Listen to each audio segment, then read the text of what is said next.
আমরা অপুদি আপনি রাজনৈতিক অঙ্গনের মানুষ হিসেবে জানেন যে জাতীয় নির্বাচনের পরে কিছুটা স্থবিরতা ছিল, এখন আবার রাজনীতি সরগরম, আমরা সেটি বলছি। তার মধ্যে একটি এলিমেন্ট হচ্ছে মার্কিন পররাষ্ট্র দপ্তরের একজন ভিজিটরের, ওনার ভিজিটকে কেন্দ্র করে বেশ আলোচনা তুঙ্গে। আপনার অবজারভেশনগুলো যদি বলেন। হ্যাঁ, আমি আজিজ ভাই তো যা বলেছেন আমি তো তার সাথে একমতই। পাশাপাশি বলতে চাই যে ডোনাল্ড লু উনি দক্ষিণ এবং মধ্য এশিয়া বিষয়ক সহকারী পররাষ্ট্রমন্ত্রী। উনি এই দেশগুলোকে সফর করা, দেশগুলোর মন্ত্রীদের পররাষ্ট্রমন্ত্রীর সঙ্গে মিটিং করা, দেশ সম্পর্কে বিভিন্ন বিষয়ে তার অ্যাসাইনমেন্ট, এগুলো কিন্তু তার mandate, routine work. Routine work, এটা তাকে করতে হবে, তার অ্যাসাইনমেন্ট এগুলো। তো সেই বিষয়গুলোকে সামনে রেখে বিভিন্ন দেশে যখন তিনি তার সেই ম্যান্ডেট নিয়ে সফর করেন, অন্য দেশগুলোতে কিন্তু ওই রকম আমরা হইচই দেখি না। যেমন এই বাংলাদেশে আসার আগে উনি যে শ্রীলঙ্কা গেলেন, ভারত গেলেন, ইন্টারন্যাশনাল মিডিয়া ততটা এটা নিয়ে কোনো মিডিয়াতে হয়তো ভেতরে ৩-৪ লাইন লিখে দিল, কিন্তু ওনার ছবি দিয়ে বড় করে এই যে হইচই করা, এটা শুধুমাত্র বাংলাদেশি। এবং এর আগে উনি যখন ওই সময় দিল্লি থেকে তিনি বাংলাদেশে আসছিলেন, তখন বিমানে উঠে মানে তিনি দেখলেন তার পত্রিকায় তার ছবি ছেপেছে। সেটা দেখে উনি মানে বিস্মিত হলেন, কারণ দুটো মেসেজ যায়। একটা হচ্ছে ওনাকে নিয়ে যখন একটা পত্রিকা হেডলাইন করে বাংলাদেশে, তখন উনি মানে হয়তো ভাবেন যে ওনার কাছ থেকে হয়তো কিছু প্রত্যাশা আছে। আবার এটাও ভাবতে পারেন যে কেন বাংলাদেশের এই পত্রিকাগুলো আমাকে নিয়ে করলো, বিভিন্ন সাইড নিয়ে উনি ভাবতে পারেন। তো আমাদের হইচইটা একেবারেই পড়ে যায়। যেমন এবার উনি আসবেন, আসার আগে থেকেই 1 সপ্তাহ আগে থেকে হইচই পড়ে গেছে, এবং সেখানে নানা ধরনের বক্তব্য আসছে।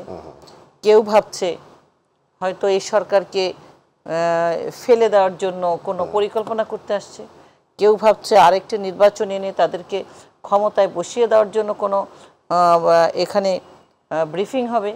মানে এই যে উনি আসছেন কি সেই বিষয়টাকে একেবারেই আড়ালে রেখে, কি কারণে না জেনে, মানে নিজেদের স্বার্থ চরিতার্থ করবার জন্য ওনাকে ব্যবহার করা হচ্ছে। একটি নতুন সরকার হয়েছে, উনি যদি আরও আগে আসতেন তাহলেও সেটা ছিল স্বাভাবিক। তারপর অনেক পরে আসছেন, কারণ যখন একটি নতুন সরকার হয় সেই সরকারের পররাষ্ট্রমন্ত্রীর সঙ্গে উনি আসবেন, সাক্ষাৎ করবেন। তাছাড়া বাংলাদেশের প্রেক্ষাপটটা কিন্তু আজ ভিন্ন, যেটা আজিজ ভাইয়ের বক্তব্যে উঠে এসেছে। বাংলাদেশে এখন আর সেই সময়টা নাই যে কোনো একটি দেশ যতটাই তারা প্রভাবশালী হোক, পরাক্রমশালী হোক, আসবে, এসে তারা তাদের মন গড়া কোনো একটি বিষয় সিদ্ধান্ত দিবে, সেই সিদ্ধান্তটা চাপিয়ে দেবে, সেই রকম তো বাংলাদেশের অবস্থান নাই। আর আমেরিকার সঙ্গে কিন্তু বাংলাদেশে অনেকগুলো ইস্যু রয়েছে এখন, বিশেষ করে ব্যবসায়িক একটি সম্পর্ক রয়েছে। তাছাড়া প্রচুর পরিমাণে স্টুডেন্ট বা আমেরিকায় পড়াশোনা করছে, বাংলাদেশ থেকে যাচ্ছে। রিসেন্ট যে ইস্যুগুলো, ফিলিস্তিনির যে ইস্যুটা, সেখানে আমাদের মাননীয় প্রধানমন্ত্রী সেই ফিলিস্তিনি নির্যাতনের পক্ষে অবস্থান নিয়েছেন। আমাদের ছাত্রলীগের থেকে সংগঠন থেকে তার বিরুদ্ধে প্রতিবাদ জানানো হয়েছে যে গাজা থেকে ইসরায়েলিরা যে হত্যা করছে, এটা একটা ইস্যু রয়েছে। হ্যাঁ, রয়েছে রোহিঙ্গা ইস্যু রয়েছে। তারপর আমাদের আজকে মিডিয়াতে দেখলাম আরেকটি বাংলাদেশি ছাত্রকে গুলি করে হত্যা করা হয়েছে। এই ধরনের নানা ইস্যুগুলো নিয়ে কিন্তু আলোচনা হতে পারে। তাছাড়া ব্যবসায়িক ক্ষেত্রে আমেরিকা তো চাইবে যে যেহেতু বাংলাদেশ সরকারকে, এই নতুন সরকারকে চীন, জাপান, রাশিয়া, ভারত, প্রায় সব দেশগুলো তাকে শুভেচ্ছা জানাচ্ছে, বাংলাদেশের সঙ্গে সম্পর্কটা ভালো হয়েছে, তারা আরও ভালো করতে চাচ্ছে, সেখানে আমেরিকা কেন পিছিয়ে থাকবেন? তারাও সম্পর্কটা জোরদার করবার জন্য এবং বিনিয়োগ করবার জন্য নানা ধরনের আগ্রহ তারা আছে। বিশেষ করে এই যে বঙ্গোপসাগর নিয়ে যে জ্বালানি খাতটাকে তারা আমেরিকা প্রায় পছন্দ করে, এখানে সেটা বিনিয়োগটা করতে চায়।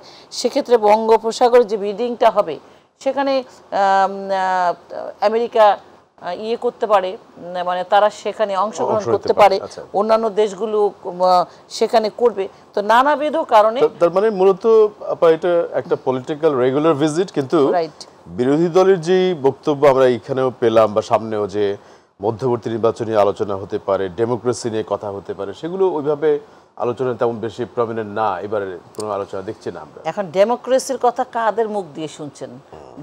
যারা বাংলাদেশ ৭৫-এর পর বাংলাদেশের ডেমোক্রেসিটাকে ধ্বংস করেছে, যারা গণতন্ত্রের, যাদের মুখে গণতন্ত্র শুনলে গণতন্ত্র নিজেই লজ্জা পায়, সেই মানে সেই দলের নেতারা বলছে গণতন্ত্র ঠিক করে দেবে আমেরিকা এসে।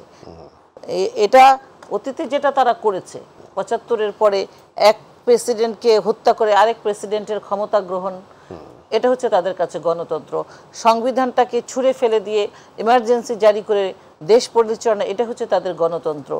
পরবর্তীতে বিভিন্নভাবে গণতন্ত্রকে ধ্বংস করে সেই সামরিক শাসক, স্বৈর শাসক, তারপরে ৯১-তে সেই স্বৈর শাসকের পতনের মধ্য দিয়ে গণতন্ত্র ফিরে আসবার জন্য যে মাননীয় প্রধানমন্ত্রী জননেত্রী শেখ হাসিনার আন্দোলন, দেশে ফিরে এসে তার মধ্য দিয়ে বাংলাদেশের গণতন্ত্রকে পুনরুদ্ধারের জন্য ৯১ থেকে ৯৬ এ পর্যন্ত লড়াই করেছে, আবার সেই ২০০১ থেকে ২০০৬ পর্যন্ত লড়াই করেছে।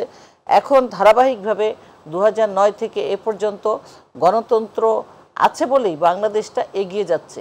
বিশ্ব দরবারে বাংলাদেশের মানে আত্মমর্যাদার সঙ্গে মাথা উঁচু করে দাঁড়িয়েছে বলেই সমীহ করে চলছে, বন্ধুত্ব করতে চায়। বঙ্গবন্ধু যেটা বলেছেন যে সবার সঙ্গে আমাদের বন্ধুত্বপূর্ণ সম্পর্ক থাকবে, কারোর সঙ্গে বৈরিতা নয়, এই নীতিতে আজকে প্রত্যেকটি দেশ বাংলাদেশের সঙ্গে সম্পর্ক তৈরি করতে চায়। একটাই কারণ যে বাংলাদেশ আজ উন্নয়নের মানে উন্নয়ন, অগ্রগতি, সমৃদ্ধি সবকটা ইন্ডিকেটরে এগিয়ে গেছে, অনেক দেশকে ভূরাজনৈতিক কারণে বাংলাদেশের গুরুত্ব অনেক বেশি।